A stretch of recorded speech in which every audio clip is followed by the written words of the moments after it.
what is our culture at Intelbus? Most companies say we have a culture of collaboration. If you go to the military, you have a culture of discipline. You go to a tech company, we have a culture of innovation. And then they try to say we are builders, we are creators. So one of the things that we are doing as we are working through this is trying to define our implementation of the no boss culture. In the traditional world, boss can be a person who leads a project or a department, a team of people. Boss is someone who evaluates your work. Boss is someone who appraises you.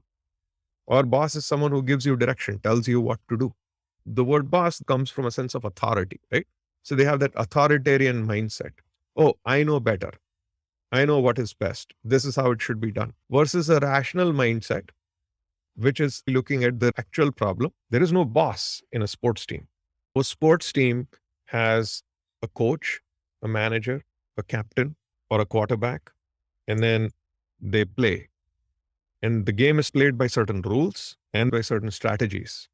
The strategies are defined by the coach and the captain then improvises. And then there's a manager whose job is to maybe replace the coach, sits in the pavilion, never even comes down to the field, and is writing all the checks. So I see myself more as that manager, not as a boss. You need a manager so someone can tell, okay, what's going on. Otherwise, it'll be like free for all. You're a team, everybody is equal. Captain is also equal. He also bats like everybody else. He doesn't just sit there, he plays in the team. But he is a captain. What that means is you're trusting in a person to keep everybody aligned and going in the same direction and taking you towards the goal. And then you let one person make all important decisions. Because if all 12 people start to make decisions, you may never take the ball to the goal. You will not know where you're taking the ball. Therefore, you need a captain who will tell, hey, that's how we are taking the ball to the goal.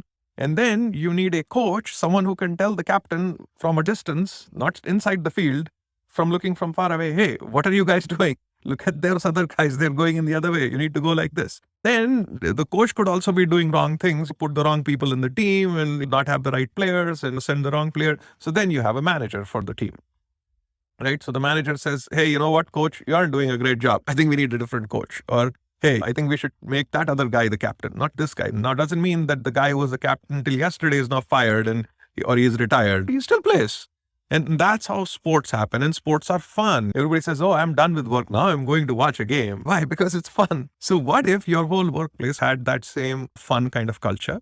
That's the culture at Intelbus. The culture is that we get in, we have a quarterback, we have a captain, someone who's responsible for that game. And that game could be a short project, a proof of concept, a review that we are doing of a piece of software for like a few weeks to a few months. And today you could be the quarterback, tomorrow somebody else could be the quarterback, and so forth. There's a goal. The goal could be to win this game or score 3-pointers, whatever the goal is. You set the goal.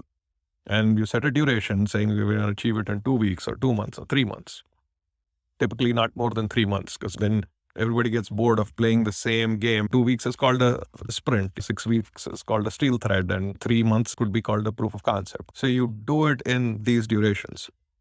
And then the culture becomes that you just play it like a game or play it like a sport. Obviously, like in sports, you have more experienced players and less experienced players.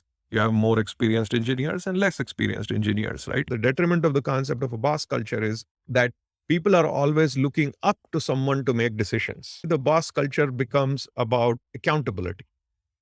The do's and don'ts. Oh, you didn't do this. Oh, you're supposed to do this. The boss culture can be enabling or disabling. It can be enabling to the extent it helps you in your goals. It can be disabling to the extent it prevents you from meeting your goals. The implementation of a no boss culture comes from providing wider access to information. If something goes wrong, the boss culture is about asking, why did it go wrong?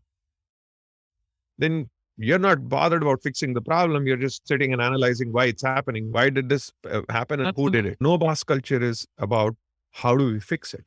In sports, the why doesn't matter. How do we win? How do we score that goal? The why it's happening, that's why the coach and the manager are there, because they watch from the sidelines. So this person in the field, that's your captain. So yes, you'll always have a team leader, which is like your captain of the team or the quarterback. And then you'll have a coach, which would be overall for the account. Oh, all the people working for this one client, they have a coach.